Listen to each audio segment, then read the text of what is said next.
Picture this. A woman so fearless that she once sang nearly naked in a steamy basement bathhouse, performing for men in towels until 4 in the morning while police raided the place 3 times. She was high on drugs, popping pills just to stay awake, and singing her heart out in the most unlikely venue you could imagine. That same woman went on to marry a complete stranger after knowing him for just 6 weeks, built a fortune worth millions, and became one of the most beloved entertainers in America. But in January 2025, when fans saw Bette Midler at a Broadway show, they couldn't believe their eyes. There she was, sitting in a wheelchair, wearing dark sunglasses, barely able to stand up and wave at the people who had loved her for decades. The transformation was so shocking that many people in the audience started crying. This is the incredible, heartbreaking, and inspiring story of Bette Midler. Born on December 1st, 1945, just months after World War II ended, Bette Midler came into the world in Honolulu, Hawaii. But don't let that fool you into thinking she had some kind of tropical paradise childhood. Her family was dirt poor. Her father, Fred, painted houses for the Navy and could barely keep the electricity on. Her mother, Ruth, worked as a seamstress, stitching fabric late into the night just to help make ends meet. Bette later said it wasn't just tough growing up in their house. It was pure survival mode every single day. She was the third of 4 kids crammed into a tiny house with no extra space, no extra money, and definitely no room for big dreams unless you were willing to fight tooth and nail for them. And life wasn't just hard because of the money situation. Her father wasn't just strict. He was downright cruel. He absolutely hated anything that had to do with show business and treated Betty's passion for performing like it was some kind of disease. When her sisters tried to wear makeup, he would literally flush it down the toilet. When her sister Susan came home late one night, he locked her out of the house completely. Making things even worse, Betty's younger brother Daniel had brain damage. And instead of being patient and loving, their father would scream at him every single day while trying to teach him how to read. He told Bette she looked like a loose woman and refused to come see her perform even after she became famous all over the world. In fact, he only watched her perform once in his entire life, and that was on Johnny Carson's show on television. That kind of rejection from your own parent cuts deeper than you can imagine, especially when it's coming from the person who's supposed to love and support you no matter what. But even with all that darkness and cruelty at home, there was something special burning inside young Bette. She started singing when she was just 3 years old. Her voice would echo through their tiny tin shower, where the acoustics accidentally turned their bathroom into her very first stage. Sometimes the neighbors would actually gather outside their house just to listen to her sing. Other neighbors would yell for her to stop making noise, but she never did. She kept singing no matter what anyone said. Her mother, Ruth, despite all their money struggles and her husband's anger, saw something magical in her daughter. She secretly signed Bette and her sisters up for dance and music lessons, even when they could barely afford to put food on the table. It was her quiet way of rebelling against her husband's meanness. She wanted at least one of her daughters to have a way out of their difficult life. At Radford High School, Bette didn't just blend into the background like a lot of kids do. She became class president, was voted most talkative and most dramatic, but she also struggled with serious body image problems. At one point, she weighed over 200 pounds, and her cruel classmates never let her forget it. They teased her mercilessly, insulted her appearance, and made her feel like her body was something to be deeply ashamed of. But here's the amazing thing about Bette. She never stopped acting, and she never stopped dreaming of something bigger. When she graduated in 1963, she did it as valedictorian, the smartest kid in her entire class. She started college that same year at the University of Hawaii, but sitting in classrooms wasn't where her heart was. After just 3 semesters, she made a huge decision and dropped out completely. She had one burning goal that consumed her thoughts day and night: to leave Hawaii behind forever and make it big in New York City. To save money for her escape, she took on some pretty degrading jobs that most people would never want to do. One of the weirdest was working as a go-go dancer at a pineapple cannery. She also spent long, sticky days sorting pineapples on factory assembly lines. It was repetitive, boring work, but she kept her eyes focused on her dream of New York. On December 15, 1965, 19-year-old Bette Midler stepped off a plane in Manhattan with exactly $35 in her pocket and a suitcase full of hope. She checked into the Webster Hotel for $12 a week and survived on nothing but peanut butter sandwiches and whatever tips she could make working coat-checking jobs at fancy restaurants. She was so poor that she actually stole toilet paper from public bathrooms just to have something to use in her tiny room. The rejection in New York was brutal and constant. She auditioned for 47 different shows and got turned down every single time. Most people would have given up and gone home, but not Bette. She kept pushing forward, even when it seemed impossible. Finally, in 1966, she caught her first real break. She was cast in the legendary Broadway musical Fiddler on the Roof, playing a character named Seidel. But the reality of Broadway life wasn't the glamorous dream she had imagined back in Hawaii. She was only making $85 a week, which was barely enough to survive on in expensive New York City. She lived in a cramped apartment with 5 other struggling actors, sharing one bathroom that was always dirty and filled with cockroaches. The heat in the building was terrible, and she slept on a fold-out cot that hurt her back every night. Her feet would bleed from all the dancing, and she had performed 8 exhausting shows every single week for 3 years straight. But during those tough years, she learned absolutely everything she needed to know about performing on stage and connecting with an audience. Then something completely unexpected happened that would change her life forever. In May 1970, Bette started performing at a place called the Continental Baths in Manhattan. This wasn't your typical theater venue.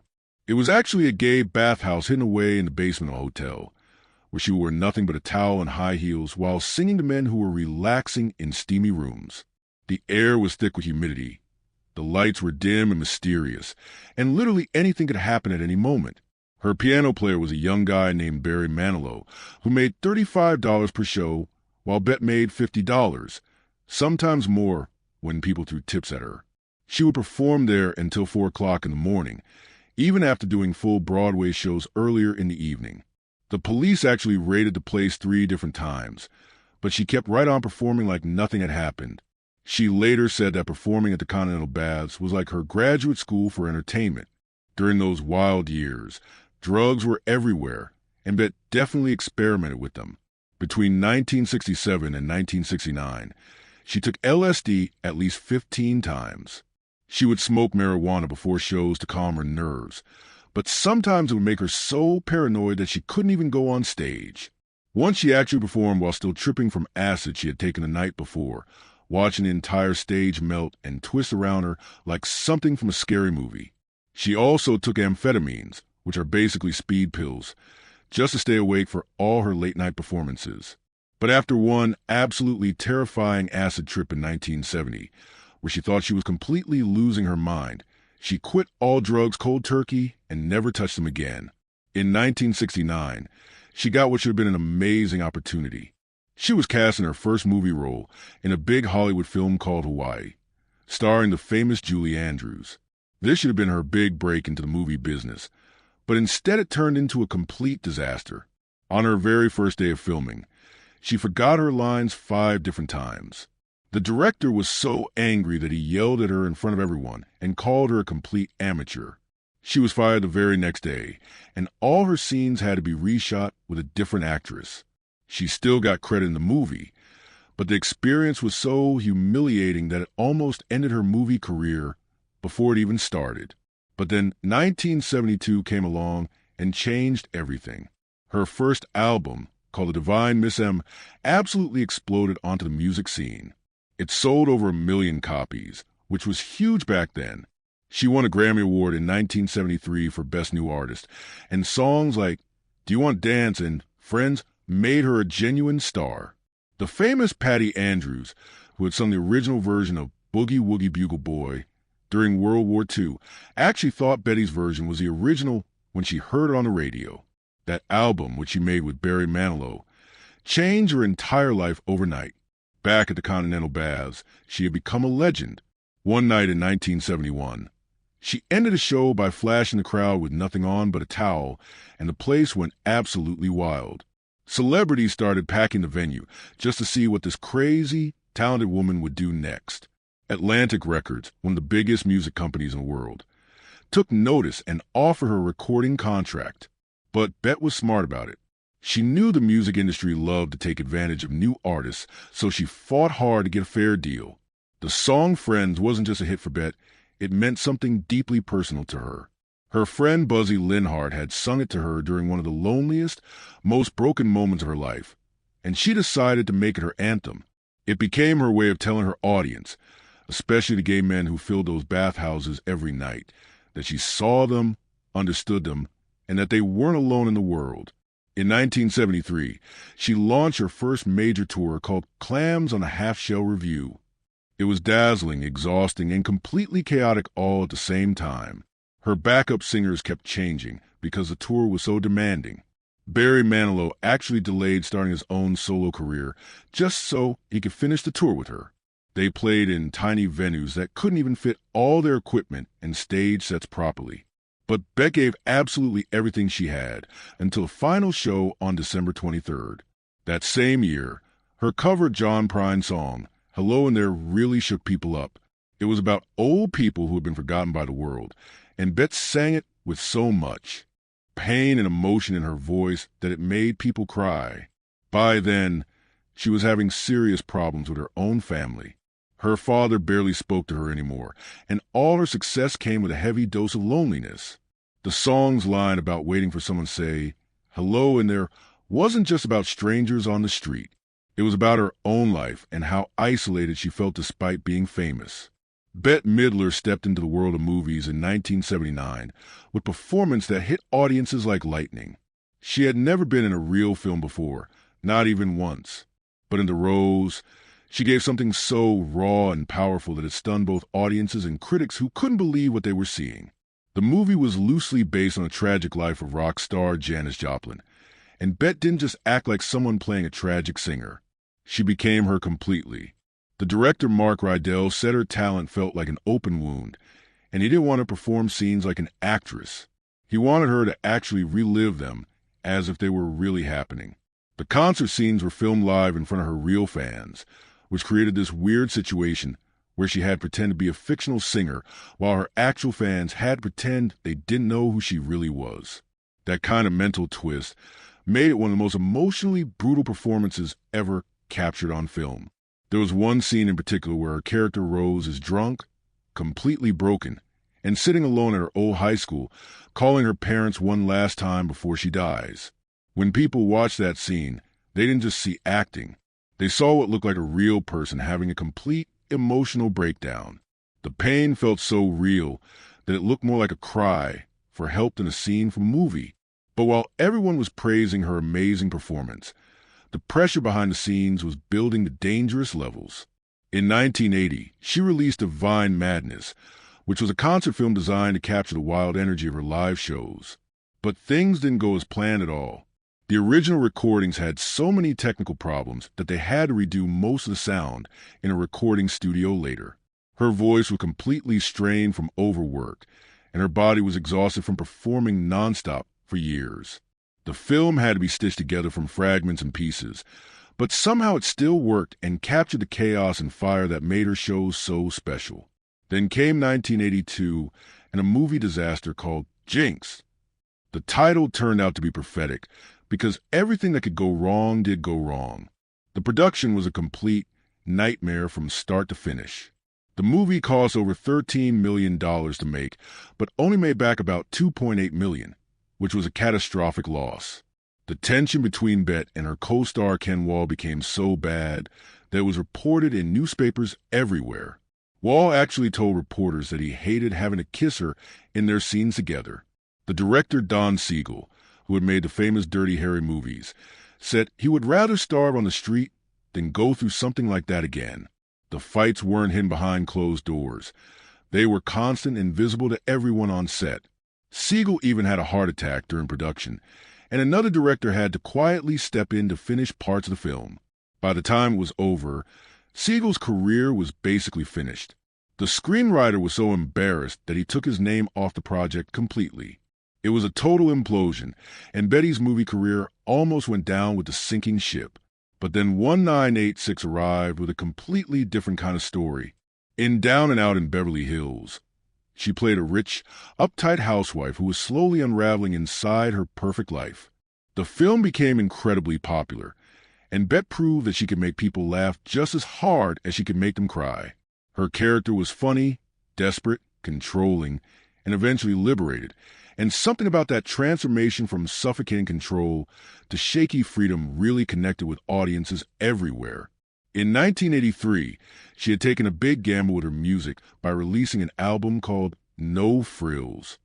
It was completely different from the Bette Midler that fans remembered and loved. She ditched her cabaret style for rock music with electric guitars and synthesizers, trying to sound modern and current, but it didn't work at all. Critics didn't understand what she was trying to do, and her loyal fans were confused and disappointed. The recording sessions were grueling and stressful, with unbearable pressure from the record label to create hits. 3 singles came out of the album, but none of them could save it from being a commercial failure. It became an important lesson for Bette that trying to follow trends instead of trusting her own instincts wasn't the right path for her. Then something truly remarkable happened in 1988 that would carry her name forever. She sang a song called Wind Beneath My Wings for the movie Beaches. It was born from real heartbreak and loss. She had lost several close friends to AIDS, and when she sang that song, it wasn't just a performance. It was mourning, it was grief, it was love for people who were gone too soon. The song reached #1 in both the United States and Australia and hit #5 in the United Kingdom. It won Grammy Awards for both Record of the Year and Song of the Year in 1990. People could feel the genuine grief behind her voice. It wasn't just sad music. It was honest emotion from a woman carrying the memory of friends she would never see again. When she released Some People's Lives in 1990, it became her most successful album ever.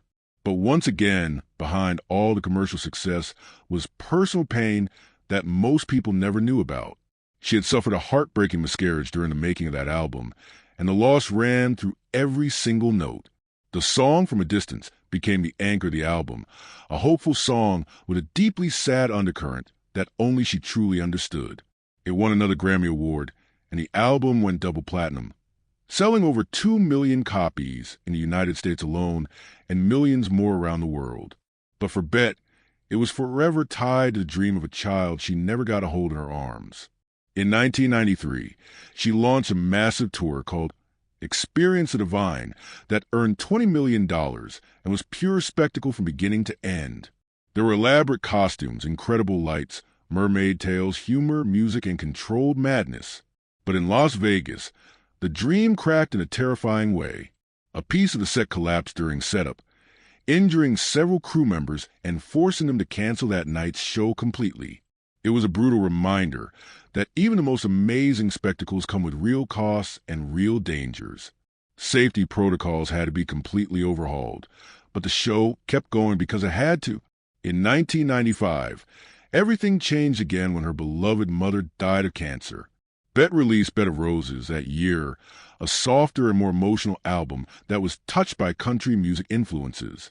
The grief from losing her mother bled into every song. During a television interview about the album, she broke down completely and couldn't even speak about the songs that had been inspired by her mother's death. The pain was still fresh, raw, and overwhelming. Critics noticed that this wasn't the larger-than-life Bette Midler anymore. This was a daughter in deep mourning, using music as a way to hold on to something that was already lost forever. Her personal life took an unexpected turn in the most romantic and impulsive way imaginable. At 2 o'clock in the morning on December 16, 1984, Bette Midler stood at a Las Vegas altar with a man she had only known for 6 weeks. His name was Martin von Hazelberg, and their wedding was so rushed and spontaneous that there were no guests, no professional photos, and they couldn't even remember exactly which chapel it happened in. An Elvis impersonator performed the ceremony, and for years that was the only detail they could clearly recall. Nobody had camera phones in 1984, so they thought that moment was lost to history forever. But decades later, a chapel archive worker unexpectedly discovered long-lost photos of their wedding that Bette and Martin had completely forgotten even existed. What started as a completely spontaneous decision made in the middle of the night turned into something incredibly rare and lasting. Their early married life wasn't traditional at all. For the first 2 months, They didn't even live in the same house because they were still figuring out if they could actually stand each other. Even after they moved in together, they kept separate bedrooms, which Bette later said was absolutely essential for keeping their sanity. She blamed it on his snoring, but the real truth was they barely knew each other when they decided to get married and needed space to learn about each other slowly. What most people didn't know was that Bette had been going through a serious nervous breakdown just 2 months before their wedding in October 1984. Meeting Martin during such a vulnerable and difficult time in her life led to a decision that might have seemed completely reckless to everyone else, but somehow it lasted for decades and became one of the strongest marriages in show business. Their daughter Sophie was born on November 14, 1986, and for years Bette strongly discouraged her from following in her footsteps into show business. Sophie studied sociology and East Asian studies at Yale University and considered becoming everything from an astrophysicist to a book editor. But in April 2008, she finally gathered the courage to tell her famous mother that acting was the only thing she truly wanted to do with her life. It was the first time she had ever mentioned it, and Bette was both proud and terrified. By 2014, Sophie had completed her Master of Fine Arts degree at Yale Drama School and made her professional stage debut that same year. A decade later, in 2024, mother and daughter appeared on screen together for the very first time in a film called The Fabulous Four, which was an emotional dream come true for both of them. Bette's career wasn't just filled with applause, awards, and standing ovations. She was once dragged into a legal fight that actually changed celebrity law forever. In 1988, the Ford Motor Company wanted to use her distinctive voice in a Lincoln Mercury car commercial. When she refused their offer, they hired a professional impersonator to copy her voice instead. Bette sued them, and the case went all the way to the Ninth Circuit Court of Appeals. She won, and the ruling declared that a person's voice could be just as legally protected as their face or image. That single court case completely reshaped the rights of artists across the entire country and is still being referenced in major legal battles today. But not every conflict was handled in a courtroom with lawyers and judges. Throughout the 1970s and 1980s, Bette had a very public and nasty feud with Dolores Hope, who was married to famous comedian Bob Hope. The conflict started during military performances for American troops overseas. Bette's routines were edgy, bold, and sometimes pretty risque for the time. Dolores Hope found them deeply offensive and called them unpatriotic. She even tried to have Bette completely banned from performing for soldiers. Bette responded with jokes and sharp comment of her own, making fun of Bob Hope's age and their old-fashioned image during her live shows. It wasn't just a personal fight between two women. It was really a cultural battle between two different generations clashing with each other live on stage and in interviews year after year. The drug rumors from her early days never completely went away either. Back when she was performing at New York's Continental Baths, tabloid newspapers claimed she was using cocaine and amphetamines during her performances. In 1974, the rumors exploded when some of her former backup singers accused her directly of drug use. She fought back hard, telling Rolling Stone magazine that she was way too paranoid to ever touch hard drugs and preferred drinking alcohol instead. But in 1975, she was actually arrested for marijuana possession at a New York nightclub.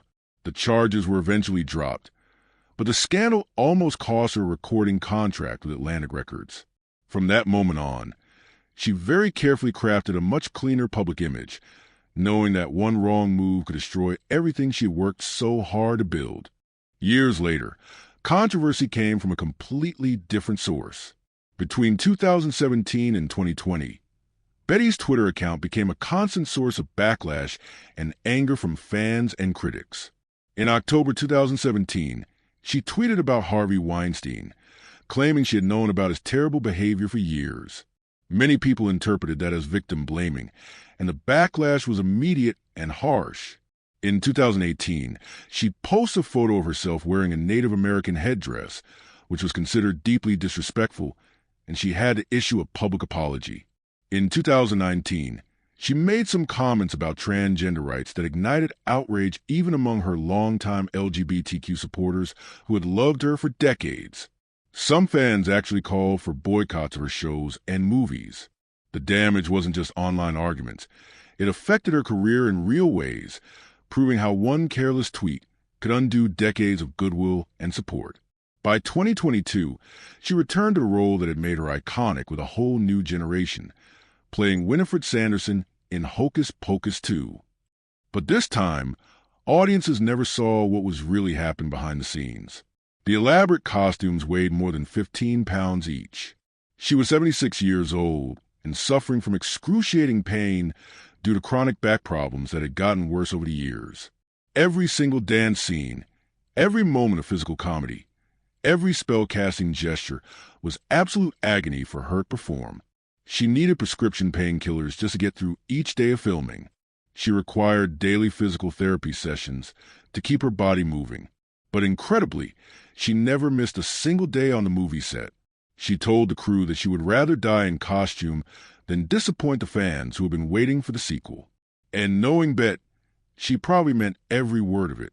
Her next film, The Fabulous Four, came with an emotional weight she never expected to carry. Just before filming started in March 2023, her sister Susan passed away from pneumonia at the age of 76. They had been incredibly close their entire lives, with Susan being just 2 years younger than Bette. During filming, Bette said she felt like she was rehearsing her own future while making a movie about aging and sisterhood. There was one particular moment on set where she was filming a scene about the bond between sisters. She suddenly broke down in tears and couldn't continue acting. The entire production had to stop for 20 minutes while she composed herself. The emotions she was feeling weren't just acting anymore. They were real grief for the sister she had just lost and would never see again. Then came something that felt like a betrayal from someone she trusted. In 2020, her beloved environmental charity, the New York Restoration Project, was rocked by a terrible scandal. A longtime staff member named Maria Gonzalez had stolen $500,000 through fake invoices and fake contracts over several years. She had worked for the project for 8 years, and Bette had even invited her to private holiday parties at her home. The stolen money was supposed to fund tree planting and park restoration in neglected areas of New York City that really needed help. Instead, 3 major environmental projects had to be canceled completely, and 6 hard-working people lost their jobs because of the theft. Gonzalez was eventually sentenced to 3 years in prison, but the emotional cost to Bette was far deeper than any financial loss. That charity was a huge part of her legacy and her way of giving back to the world, and now it would always carry the scar of betrayal. In January 2025, something happened that felt like a farewell to many people who witnessed it. Bette showed up unannounced at a Broadway performance of Death Becomes Her, a musical that was running in New York. She wore dark sunglasses to hide her eyes and sat in a wheelchair, being pushed by her personal assistant. She was 79 years old and battling severe arthritis in both her knees and hips that made walking extremely painful. When fans in the theater recognized her during intermission, many of them started crying because they could see how frail she had become. She tried her best to stand up from the wheelchair and wave to the people who had loved her for so many years, but it was clearly difficult and painful for her. The cast members of the show brought her backstage after the performance, and she spent nearly an hour sharing stories and memories with them, just like the generous performer she had always been. Rumors immediately started swirling about whether this might be some kind of farewell tour or final public appearance, but her management team quickly denied those reports.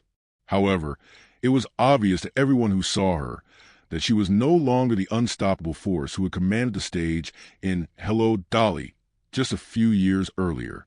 The pain was real, the physical limitations were clear, but even in her weakened condition, her presence still filled that entire theater with something magical that couldn't be explained or replicated. From a poor kid in Hawaii who was bullied and rejected by her own father, to a fearless performer singing in basement bathhouses while high on drugs, to a Grammy-winning, Tony Award-winning movie star icon, to a frail woman in a wheelchair still trying to connect with her fans, Bette Midler's journey has been absolutely extraordinary. She survived poverty, family cruelty, drug addiction, career disasters, personal scandals, physical pain, and the loss of the people she loved most. Through it all, she never stopped performing, never stopped giving everything she had to her audience, and never stopped being the divine Miss M that the world fell in love with decades ago. Her story reminds us that even our biggest heroes are human beings who face the same struggles, pain, and limitations that we all do. But what makes them special is how they choose to face those challenges. Bette Midler chose to keep singing, keep performing, and keep connected with people even when everything seemed impossible. That's what makes her truly divine, not just a Miss M part, but the courage to keep going when life gets hard.